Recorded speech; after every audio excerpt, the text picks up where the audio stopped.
what is evident is that Kilifi County is made up of both your windward and leeward side.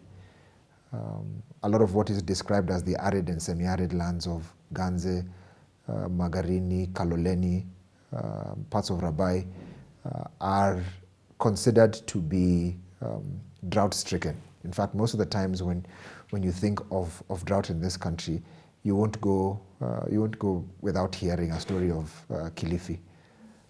But at the same time, you have the food baskets of Kilifi South, Kilifi North. You have elements and pockets that are able to then produce, but then you have the ocean as well. So the integration of those productivity zones of those 24 acres is primarily caught up in one challenge, family disputes. And so the idea of resolving our food system at the very core is around a land ordinance or a land structure that is primarily in the hands of family that have not been able to figure out a way of how to organize productivity. If we're to truly see the Blue Savannah come to life, because when you look at the counties that make up Blue Savannah, customary practices are a big part of who they are. So it's going to be important that we examine the family structure, we examine clan, we can't wish it away, and figure out what it is about the family structure that we need to do to restore. We need to ensure that some of the practices that almost make and keep the society locked in time. Are we able to do two things at the same time, which is one, recognize we have a great deal of wealth in our natural resource. We have a great deal of technology in the way we do things, but are we able to allow our leadership to ensure that we have access to whether it's the right understanding of what we need to do with our land. It pains me every year to see within Blue Savannah counties that water is still an issue. If you look at the same suitability maps that we're talking about, you have a huge underground water map that in itself has the ability to feed or to supply a food system. So how do we capture that? How are we able to actually organize ourselves in such a way that clans have access to organized land systems, clans have access to inputs, clans have access to water, and more importantly, clans have access to a supply chain, because the supply chain is what leads to the markets. Now, we know that there's not a shortage of market, because if you look at, again, within the Blue Savannah, one of the things that you'll very quickly realize is that a lot of the products that come out, a lot of the commodities, a lot of the value chains, whether it's livestock, whether it's marine fisheries, or whether it's crops, already have a market. So if it's livestock, a lot of our livestock from the Blue Savannah is exported, whether as carcass or as live animals. If you look at what our capture from the sea and the ocean is, it's sold to 5-star restaurants, both locally and internationally.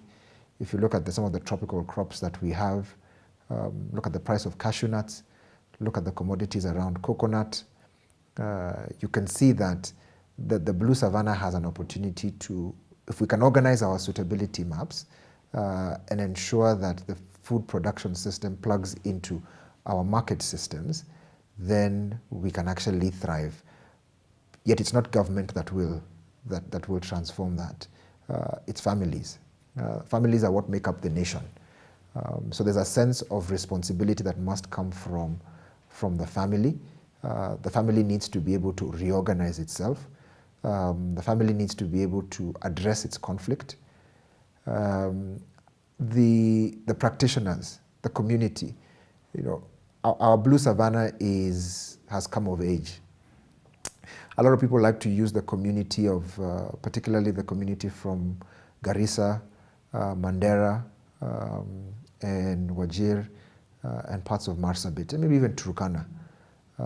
If you look at how those communities have, over the last 30 years, paid attention to a generation of, whether it's entrepreneurs, whether it's engineers, today you won't miss any organization, you won't miss within any organization somebody from the Blue Savannah.